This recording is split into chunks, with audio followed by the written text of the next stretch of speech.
Tapos nyo lang kung Habakuk chapter 1. Habakuk chapter 1.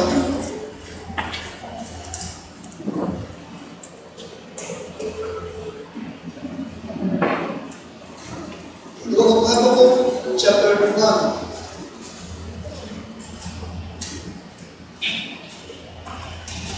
Ang Habakuk po ay napapagit ng Nahum at ang Zephaniah. Habakuk chapter 1.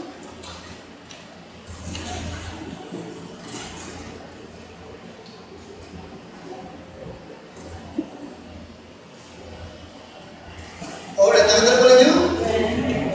Habakuk chapter 1, verse number 1 to number 3.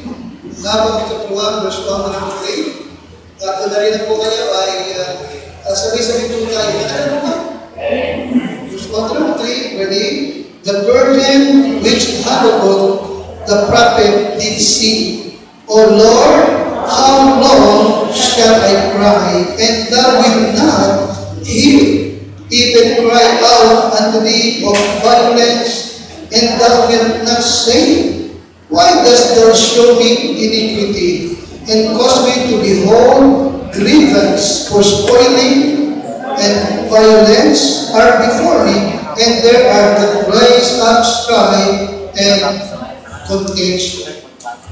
Wala pa naman, ako yung hinihiling na kayo po'y patuloy mong turuan, palakasin, bigyan ng pag-asa, kagalakan, tagumpay, tiwala, at lumalagot, tumitikin po ang pananampalataya. At Lord, I pray sa dito nito na yung mga project po ng church ay matapos ng paayos mo po at papaganda mo po mabuti, itupahin sa mga. Salamat po sa mga nagkapagaan para po sa kaganda po ng iyong bahay sa bahay. Iyan ang dalangin sa pangalan po ng Panginoon Jesus. Amen. Na, kasi mabuti na po na si Habakuk dito ay yes, nananalangin siya. Nananalangin siya. Kanyang panalangin, kung napapas niyo po, ay panalangin na siya po'y nagko-complain sa Panginoon. Nakalima, nagko-complain siya, nagre-reklamo siya sa Panginoon. Siya po'y umiiyak. Siya po'y nananangis. Siya po'y nagtatanong sa Panginoon. Ano sabi niya sa verse number 2? O Lord, how long shall I? Saan kayo? How long shall I cry? How long? Bakit? Sapagkat siya po'y nananalangin talaga. Tumadain sa Panginoon. Tumatawag siya madala sa Lord. Pero sabi niya, hindi mo ako dinidinig. Nakatayo? Sabi niya, ako'y dadain sa'yo dahil sa karahasan. Pero anong nakikita niya? Sa kanyang panawagan, wala siyang pagliligtas ng Diyos na kanyang nakikita. Nakikita po? Nakikita ka talaga. Sabi niya, ang isa ka kayo prayer? O Panginoon, hanggang kailan? Dadain ako. At hindi mo ako didigin.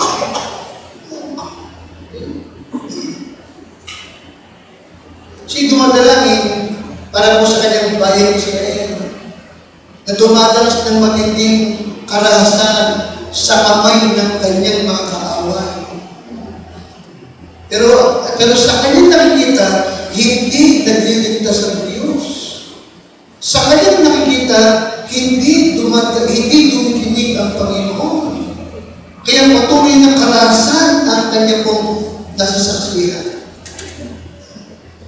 Ganito po'y panalangin ng isang tao na ang kanyang nakikita ay kabibuan. Kabibuan. Disappointment with God. At yan natin tayo nito ngayon.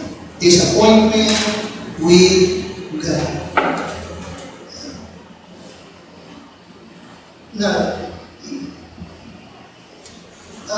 hindi isang bagay na maliit ang makadama ka na Diyos pa ang bumiko sa iyo. Listen carefully, lagay mo sa Bible, no? Maging disappointment in this life, if not handled properly, ay magbubunga po ito ng malaking panganin of growing bitter toward God. Kapag ang kabiguan ay hindi mo natutuhan na kung paano mo ito handle properly, ay may malaking panganin na magkaroon ka ng hinanakit sa Diyos. At siya pa yung sisihin mo na dahilan kung bakit ka kawawa at kabigo. Ito yung sitwasyon ni Habakkuk. Na ngayon, nagko-complain siya sa Diyos. Sapagkat ang kanyang nakikita, yung kanyang panalangin ay walang kasagutan. Nanalangin siya ng tagumpay, pero pagkatalo. Nanalangin siya ng kaligtasan ng mga kamag-anak niya, pero kapangamakan ng kanyang nakikita. Kaya sabi niya, how long? Lord, how long? Yan ang ating hindi ko nakikita sa inyo. The danger of being disappointed with God. Maraming Kristiyano ang dumadanas na ganitong disappointment.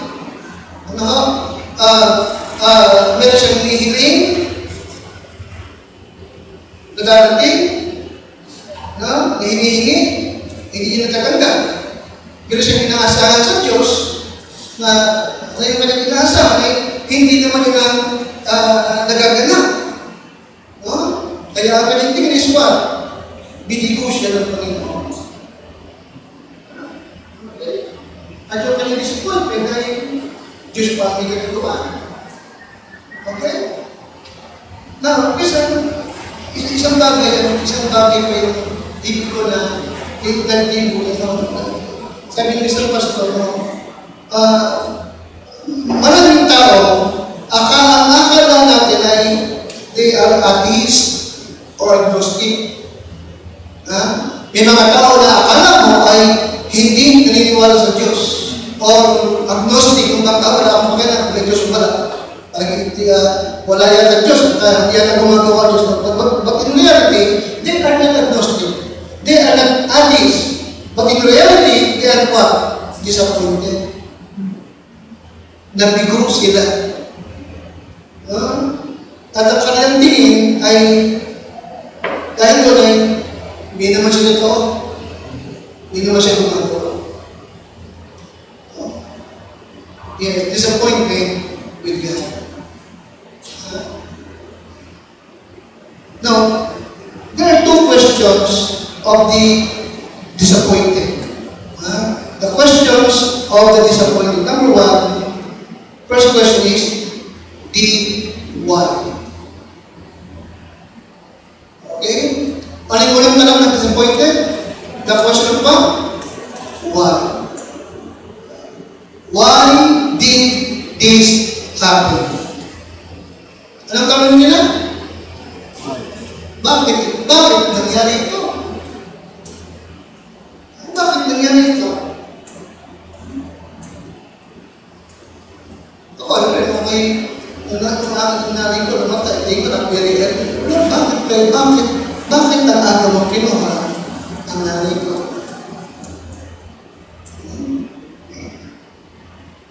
Bakit yung babae? Bakit Kristiyano? Nagsasuffer? Bakit yung hindi Kristiyano? Hindi naman nagsasabi. Bakit yung mga Kristiyano? Yung Kristiyano ito, yun, nagdurusa. Yung mga saint, nagsaselebrate. Why? Again, Christian, no?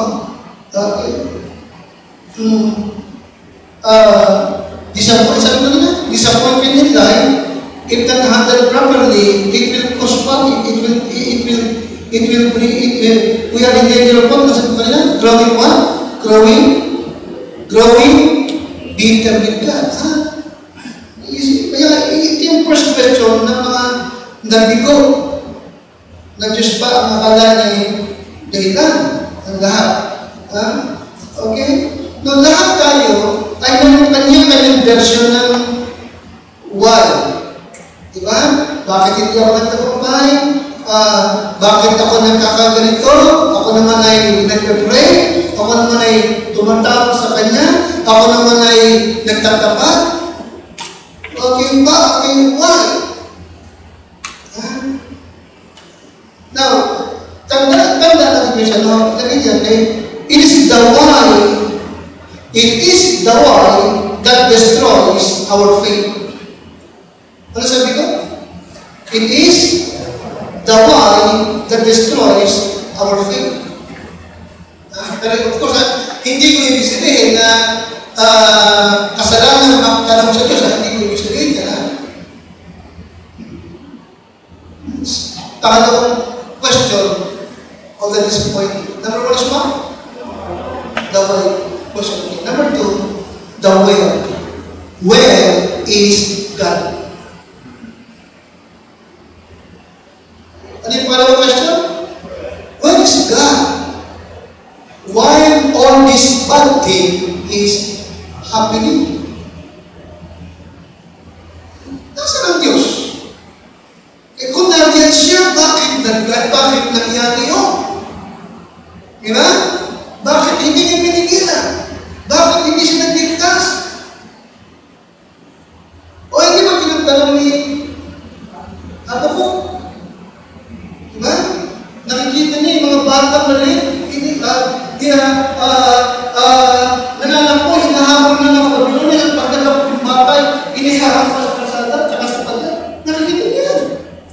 Tapos si Babylonia, yung gano'ng natin ng Babylonia, yung mga Buddhist naman ay iniiwan siya. Ako lang ba? Nakita yung mga beta. Nakita niya haba ko. Sabi niya, Lord, oo, masama ang Israel. Nag-backslide sila. Nag-idolater sila. Naging masama sila. Pero higit na nung mas masama ang Babylonia kaysa kanila. So why? Why this? Bakit ito nangyayari? At nasa ang kanya natin nagaganap.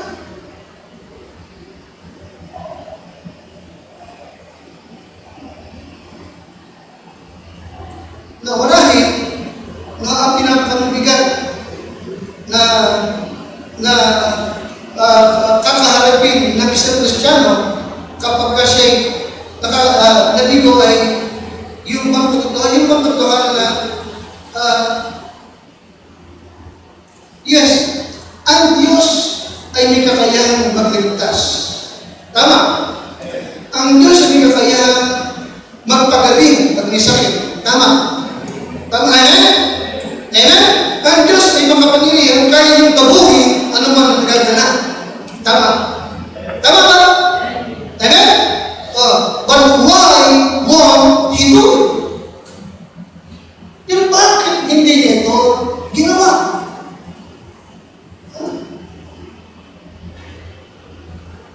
Dalawa. Ano yung unang question? Why? Yung pangalawa? Where? So ito yung mga tanong, hindi po ba? Ang mahalaga na tayo sa Christian, marunungan natin handlean. Diba? Sapagat tayo nila, bakit hindi lahat ng ating gugustuhin ay mangyayari. Hindi lahat ng ating pangarap ay matutupad. Hindi lahat ng inaasahan mo'y magaganap. Amen? Mahalaga na tayo ay amok natin ang katotohanan that this world is not our home. Amen? Amen? And we were just I'm just like fasting, dude, nagtatambay lang ako dito. Okay? So kaya, why? Where? Where? Where is God? Nagdagalan mo lahat na ito. Bakit hindi siya kumilos? Bakit hindi siya gumawa? Bakit hindi siya nagligtas? Bakit hindi siya nagbigay ng tagumpay? Now, ngayon, ito yung isang bagay pa na mahalagang ating din tatandaan. Okay? Now, sa ganitong pagkakataon, ito'y napakagandang pagkakataon sa Diablo sa ating kaawan. Nalapitan kanya at bubulungan kanya ngayon. You see, sister, brother, nakabalik na po kayo, di ba? Alam mo lang yung brother ko siya. O ngayon, Kristiyano. Paliwala, that God is not there. Nakikinig ka sa akin? Sinabi ko naman sa iyo, ang Diyos ay wala dito. Sinabi ko nga sa iyo, God, He is not true. Nakikinig pa ako? Naibukulong niya? Amen? Mabulong ka niya. Wala siya. Malayo siya. Hindi siya totoo. And God does not care. Hindi siya nagmamalasakit sa iyo. Okay? Kaya ito ay maging lesson sa ating managalaw. So tonight, meron ka bang ganyang damdamin ngayon? Ano sabi? Amen? May kabiguan ka ba? May kalungkutan ka ba? May pagsubok ka bang dinadanas? May paghihirap ka ba? May kalipitan ka ba? No? Anong naiisip mo? Maybe tonight, meron ka tanong, why? Ano second thing? Pangalawa, where? Bakit hindi siya kumilos? Nasaan siya? Kaya tonight, kung meron may ganyang kadamdamin, no? Okay? Ano ngayon ang dapat mong gawin? Okay? What do we do?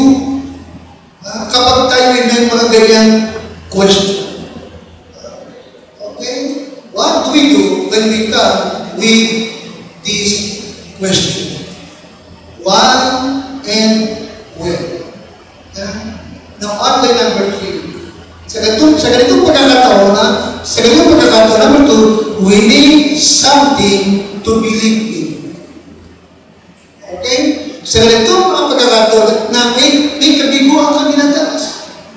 Nagtatanong ka, why? Lord? Okay, paano? Where? Saan ka, Lord? Nasaan ka? Sa ganitong pagkakataon, we need something to believe in. Okay? We need to focus. We need to focus. We need to focus on what we do know. Okay po ba? We need to focus on what we do know about God. Mag-focus ka doon sa mga bagay na alam mo. Maliwanag sa iyo about God. Okay? Salungan doon sa hindi mo pa naiintindihan. Hindi ba sabi ko sa nakakapangan ka naman, hindi ko maintindihan. Sabi ko sa huwag ka pangambasa, hindi mo maintindihan. Ang nakapangan mo yung naiintindihan mo, pero hindi mo ginagawa. Kasi ang problema is pagka nag-focus ka na sa mga bagay na hindi mo maunawa. Samantalang, higit na mas maraming ang nauunawaan mo ng about God. Okay po ako? We need to focus on what we do know about God. Okay? As opposed to what we do not know or understand. Okay, for example, number 1, God loves you. Yan ba malabo pa sa'yo? Ano yung number 1? Na maging focus natin na ano yung number 1? God loves you. Yan ba malabo pa sa atin? kung hindi mo naiintindihan that God loves you. For God so loved the world that He gave. Kaya, His only begotten Son. Amen? Oh, okay? At tayo nagkaroon ng katubusan ng ating mga kasalanan sa pagitan ng kanyang dugo na nabuhos sa krus ng Kalbaryo. Kaya,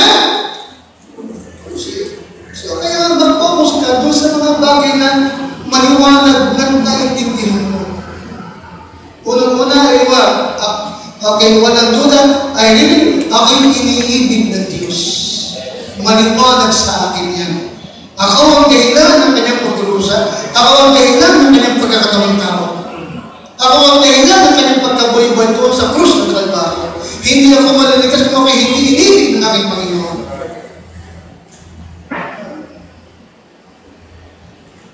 That loves you. Amen? And He knows your name. Ano nga yung kanta nyo? He knows your name. Ano yung kanta nyo? Ano yan?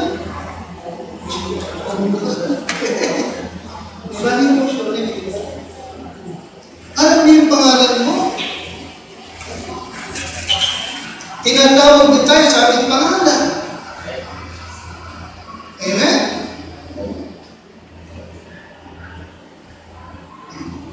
Nakikita niya kapag lumulungan tayo, di ba? Tinatawag din tayo na tayo lumapit sa trono ng kanyang biyaya. Oh.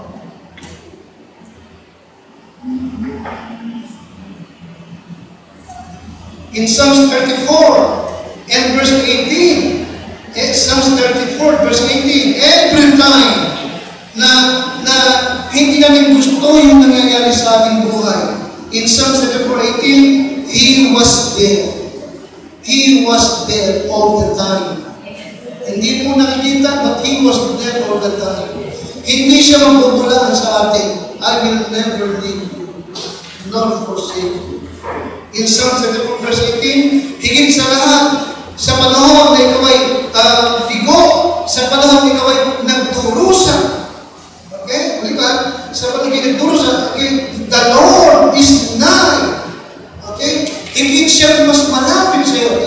Ang Panginoon, kaya ang Panginoon ay malapit sa kanila na may bagbag ng puso at iniligtas ang mga may pagsisising diwa. Ito mo? Okay? The Lord is nigh unto them that are of broken heart. Amen? Kaya sa mga pagsubok, sa mga kahirapan, sa mga pagdurusa, sa mga nabiguan, huwag nating hayaan na ito ang maglalayo sa atin sa Panginoon. Bagkus, atin pong paalala sa sarili na sa halip na tayo pagpapalayo, higit tayong maging malapit. Amen? Higit tayong maging malapit. No? At atin po laging tagat na that this world is not our home. Now, anong sabi ng Psalms 34:18? The Lord is nigh unto them that are of broken heart, and saveth such as be of a contrite spirit. Okay, malapit sa kanila na may bagbag na puso. Now, bakit kaya? Bakit sinabi ng 34:18 na God is very close sa mga broken-hearted? Bakit? Ang aling dahilan, kasi nung nasa lupa ang Panginoon, broken-hearted din siya. Alam niyo ba yun? Broken-hearted din siya nung siya nasa lupa.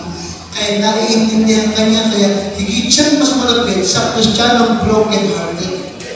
In Psalms, Isaiah 53,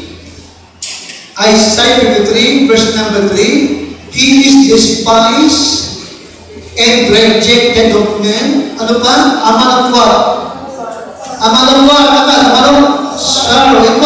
Acquainted with greed. Kita mo, nung nasa lupa siya, broken-hearted siya.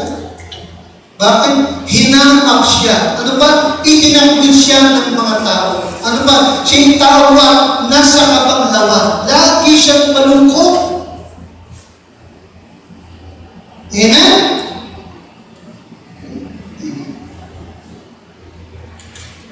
Nung siya'y nakapako sa krus, ano yung kanyang sigaw? My God, why hast thou forsaken me? Kaya nga, hindi mo mapagdududahan. Inibig ka at iniibig ka ng Panginoon. Ha? Kaya nga, we need something to believe in. Ano yung number one? God loves you. Okay. Secondly, He is in control. Our God is in control. Our God, our God, despite all appearances, talaga sa tingin mo, talo ka. Sa tingin mo talaga, kawawa ka. Sa tingin mo talaga, parang napapabayaan ka. Okay, lahat yun ay in appearance. Sa tingin lang ng tao. Pero alam mo, sa yung kalooban talaga, God is in what? He is in control. Amen? Bagamat talagang hindi lumubos kayo may paliwanag. Yung God's sovereignty. God's sovereignty. Hindi ko lumubos kayo kung paliwanag yun. Alright? But alam na talaga that God is always in control.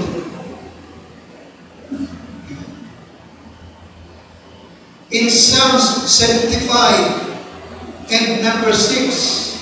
Psalm 75 and number 6.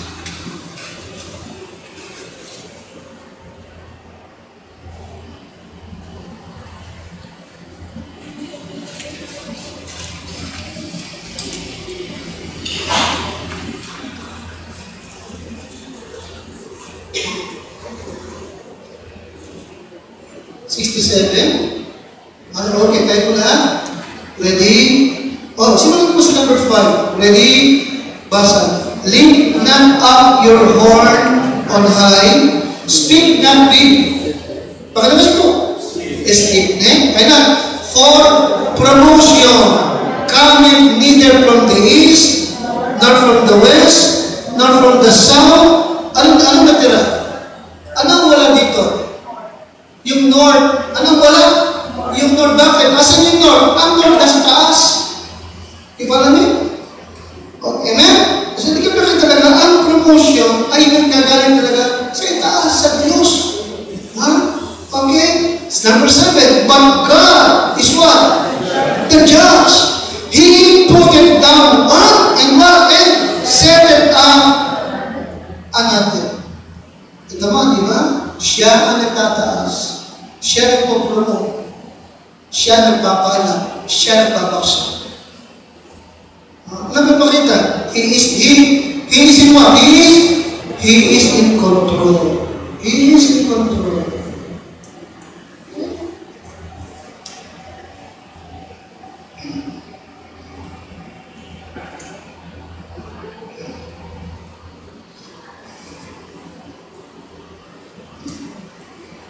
Kaya nakapakita na lahat ng nagaganap. Naganap kasi hialapin. Ipinahintulot niya. Okay? He does allow them na naganap, but He is always in what? In control.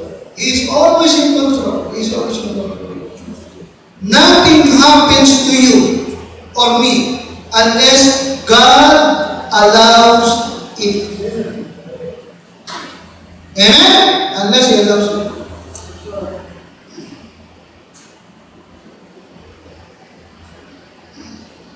Nagdadrive na rin ako Isa talaga kung masala.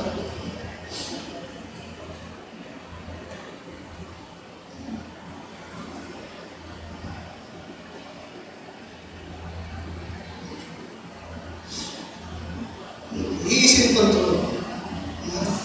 God actually has an ultimate purpose sa buhay natin po pare-pareho. Amen? Again, kung ito may kanyang pahintulutan,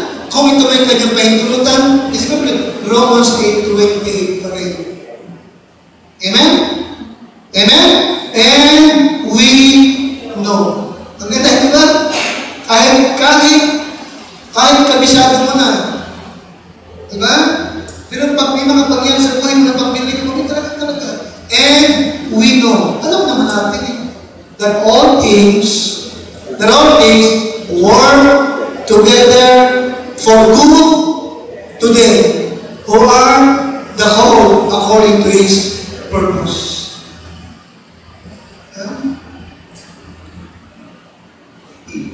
Kaya nga, sa panahon na nagtatanong ka, why? Well, yes, we need something to believe in. God loves you. And secondly, ang pangalawa, God is in control. At pangatlo, God desires to deepen our faith. God desires to deepen our faith. Ibig niyang lumalim pa tayo sa pananampalataya. Ibig niya na tayo ay mag-mature pa pareho-pareho. Amen? Naalala ko lang, nung wala pa ito, dahil pa tayo sa kabila, mag-ilimang pala, talaga kayo bigyan pa yun, ano? Bigyan mo ako ng malaking lupa, bigyan mo ako ng malaking building, bigyan mo. Parang mas hindi sa loob. Pero, hindi binigay. Binigay sa akin, puti-puti. Hanggang nalutuhan mo yung tutuhanan, kung binigay sa akin yun, pastor na ako, pero hindi ako mature na gusto. Kung binigay sa akin lahat ito, hindi ko pa rin mababan yan. Kasi hindi pa ako sa akin. Bakit po ako? Hindi pa ako sa akin.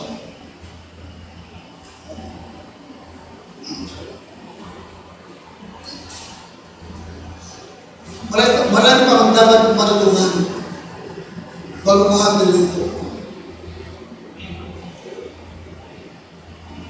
Nung panahon na yun, pinakamalang offer natin na lang, 2,000, napakayaman na ako eh. 2,000 ako rin, napakayaman ng pera eh. Kung ang panahon na yun, hindi naman bigyan ng Diyos kami siya. Malaki ganito ako, kung gagawin ko, palang buhati lang. Nakikip ba ako? Amen? Yes, pastor na ako. But, ano yung kayong desire? Bibigyan kita, pero kailangan mo ay what? Lumalim pa rin pananampalataya. Mag-budget na pa. Ano yun siya?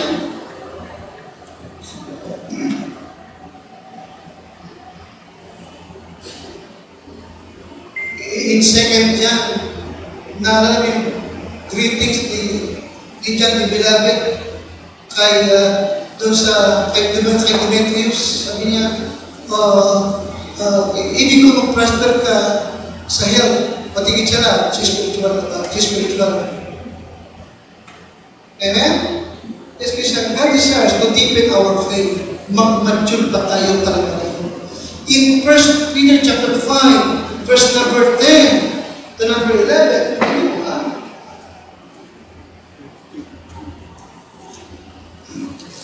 yes, ibig niya mag-prosper ka, ibig niya mag-promote ka, kung naman, batigin sa lahat.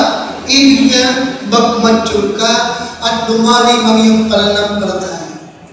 Kasi kung mag-prosper ka nga, aasenso ka, pero hindi ka mature, Christian, hindi ka magtatagal. Talikulan mo siya, amen? Ipagpapalit mo siya sa kalagayaan, sa kayamanan. Paliwanag ba? Amen? Pero kung mature ka spiritually, amen? Nag-mature ka, kamang nakikinig sa ka, bigyan ka mo ng Lord, payamanin ka mo niya. Alam na Lord, kaya mong handle na. Amen? Na hindi ka malalayo sa ating Panginoon. In 1 Peter chapter 5, verse number 10, number 11.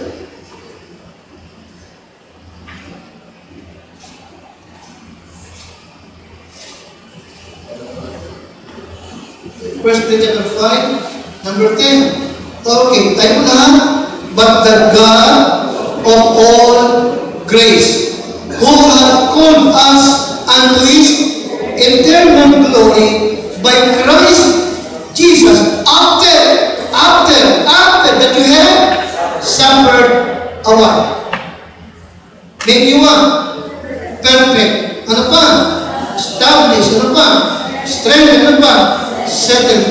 Nakita mo? Yung apat na yun. After na mag-suffer ka, nakatulong naman upang maging sakdal, matibay, ano pa? Malakas. Amen? Amen? At sa iyong kalakasan, sa iyong pagtibay, sa iyong pagkasakdal, sa iyong maturity, verse number 11, sumakay niya nawa ang pag-ahari, magpakailanpaman siya nawa, ang mapulit na sa Panginoon rin.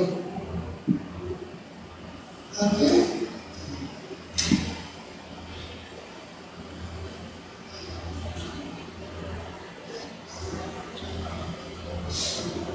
Kaya nga, yes. Nabalikin niyo yung ating Habakuk chapter 1 and verse number 5.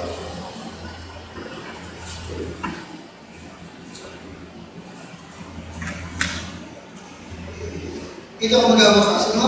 Okay. Ano ulit tanong ni Habakuk? Lord, how long? Ano ulit tanong niya?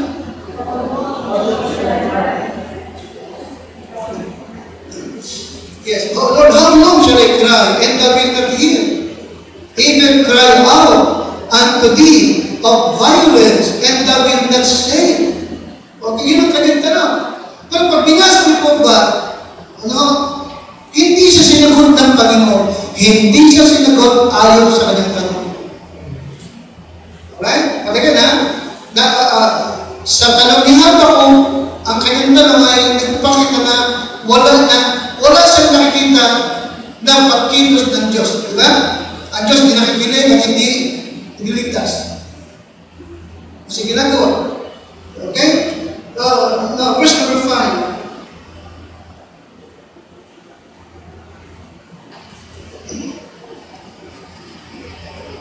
Ito yung reply ng Diyos. Ang sagot ng Diyos, iba sa tanong ni Habakuk. Ano sagot ng Diyos?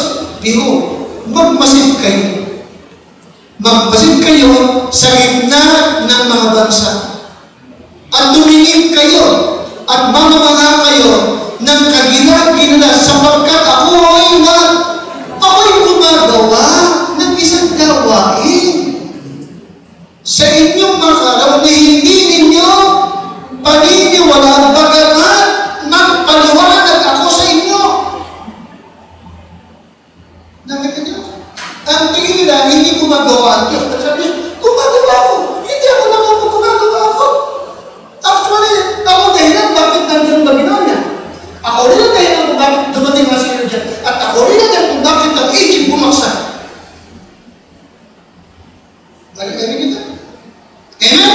Amen? Ngayon, ipaliwanag ko man sa inyo, hindi nyo rin maintindihan. Why? Because my thoughts are not bad. Your thoughts and my ways are not good ways. Amen?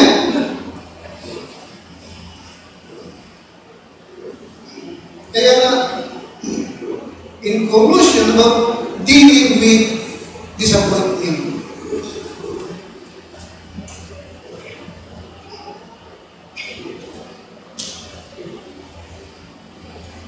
In dealing with disappointment, again, it is not wrong to ask God the why question. Walang masama magtanong, Lord, bakit? Yes, God He may choose to answer, at kung samagot mo siya, mabuti, no? But of course, mahalaga sa atin na mag-isip tayo to trust and obey God sa kabila ng mga bagay na hindi natin magawa. Amen? Amen, Isam? Amen? Yeah, Isam. Our ability, we must recognize that our ability to understand is what? Limited. Yeah? Okay? We need to understand or to recognize that our ability is to understand is limited. Limited. Kaya hindi nagpaliwanag si ang Diyos kay Habakuk. Ang binanggit lang ng Diyos, wag gumagawa ako. Pero kahit ako paliwanag, hindi niyo rin ako maintindihan. Ha? Bakit again?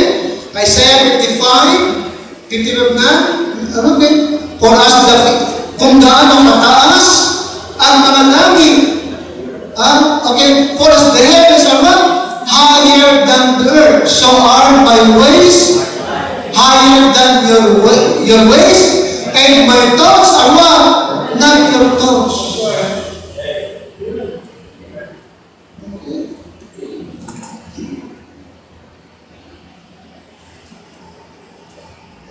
Ano ba yung isang paborito ng talata? Deuteronomy. Ano yung isang paborito sa Deuteronomy? 29:29. Pagbasa, Deuteronomy 29:29, secret things belongs to God. Hindi siya laging magpapaliwanag. Tama? Ang Diyos, hindi laging magpapaliwanag yan. Kapag hindi mo maintindihan, secret yun. At kung secret siya, kung yun ay secret, it belongs to God. Amen? Amen? Ano kailangan natin? Trust and obey. Huwag niyo kakalimutan, mas mabigat ang pinagdaanan ni Joseph. Nakulong pero walang kasalanan. Pero hindi na complain. Amen? Ang habang panahon na tinanto. Tama? Tama? Hindi nagtanong. Yung nagganap sa kaisip, nung siya naman ang iba mo, naging pinakamataas pa sa Egypt. Amen? Amen, Krishna? At huwag yung makalimutan, mas mabigat ang pinagdaanan ni Job. Pero hindi nag-complain, hindi nag-complain, mas Job, ano?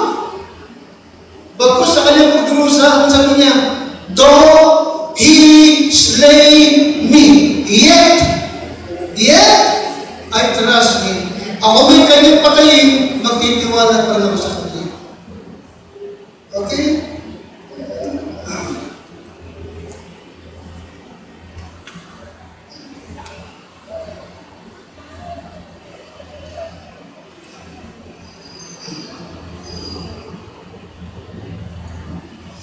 Kaya ang choice ay nasa Kristiyano. Hindi ba? Para mag-decide. We can choose to trust Him or we can struggle with disappointment. Di ba natin? Kung sa tingin mo'y mabigat ang iyong pinagdaraanan, ang sabi ko na, we can choose to trust Him or struggle with disappointment. Okay? Kapag nagpatuloy ang disappointment, you will grow bitter toward God. Ngayon, ano ang iyong pipiliin? Ano yung kanyang isa? Ano ba yung isang paborito natin talata? Proverbs 3, 5 and 6. Proverbs 3, trust in the Lord with all thy heart. And lean not in your own understanding. Joshua 20:15. Choose you this day. Choose you this day. Magtitiwala or nakikipagbaga sa disappointment. Ito yung pagkata. At maraming Lord, sabi sa salamat sa iyo